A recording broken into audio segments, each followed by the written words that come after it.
Do a quick video for you all to show you the correct way and the easiest way to submit a ticket for a Chromebook in Incident IQ, or IIQ as some of us call it.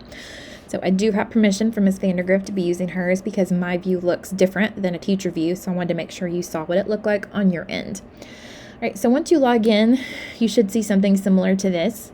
Okay? The easiest way, if it's one of your students, is to go to My Classes. You would then select the class the student is in. Let's just go with this one. Looks like her first period. You would find the student. Okay. You would click on Submit Ticket. You choose the issue. And I will cancel this in a minute. Let's just pick Not Listed. You would then type a brief description. This is actually really important. I know sometimes people skip this step, but it's really nice to where I know if it says, especially if it says issue not listed, you tell me something short about it, like, the screen is coming off at the hinges, something like that. Anything brief is helpful. You do not have to select a room because the student travels from room to room. Okay. Is the ticket urgent? You can click yes or you can leave it at no. Either way is fine. These, if you have anything, you're welcome to add it here. Again, it's optional. This step here, this is the one that a lot of people click because I don't think they realize what it means. Does a ticket contain protected student information, such as student education records or student personally identifiable information? For the majority of your tickets, you will select no. Okay, just because it has a student's name attached to the ticket doesn't mean that it has protected information. This is if you were to add something like, for an example, we had one of our CDCA students who damaged a device. I mentioned in the ticket that the student was a CDCA student, and therefore I clicked yes that it was protected information. I did that so when the billing team billed it, they knew that the student who damaged it, that there was extenuating circumstances. Okay, so for most things, you will click no. Okay, and then you would click Submit Ticket. I am not going to click Submit Ticket because I don't want to accidentally put this ticket onto that student. So I'm going to exit out. Okay. All right, so again, that is the easiest way to put in a ticket for a student is through My Classes. Okay, now if you have a student who, let's say that you don't have in class, but you found a device and you can always do it this way.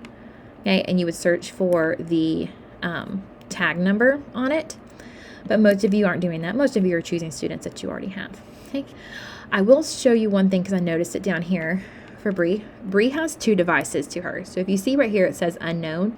This one is her old device. It was lost. We keep it attached because in case the device ever showed up, we could then remove it from her account. But if you notice, it says one of two. There is a little arrow here and an arrow here as well. I can scroll there. Scroll here. And now that's the one that she actually has right now. And then I can click Submit Ticket. It's the same process when you're doing verifications. I noticed some people told me before that they had multiple devices. You would just scroll until you see the device, and then that's when you would verify the correct one. Okay. All right, guys, I hope that helps. And of course, if it's for your own tickets, you can always do new ticket here as well. The reason why it's the easiest to do it this way is because it attaches it to the student. When you just go to new ticket, we'll show you what it looks like here. And you click devices or hardware, okay? And then this has a teacher. So if I just wanted to type in another student's device and I would type like say KCS, let's grab one here, 68422. Okay. And then the device would pop up. And if I just clicked on this one, it's not going to attach it to the student. It attaches it to the device. We want it attached to the student through My Classes. Oops. Because otherwise I actually have to go back in later and reattach the correct student to the ticket, because that means if there is something billable, they know that it's billed to that student. Otherwise, it just attaches to the device and it's a different process. Okay. Anyway, thank you guys so much. This is a huge help if you guys could follow those steps whenever you're putting in tickets. I would really, really appreciate it. Okay, and we'll go back, and any tickets that you already have put in will be here, listed below. Of course, it's just loading. Okay, and you can see if it's been resolved or if it's still waiting. Of course, these are waiting because we've been waiting forever. Okay, and I believe if I click tickets here, this is going to show all open tickets that you've put in. Okay. All right, guys, thank you so much.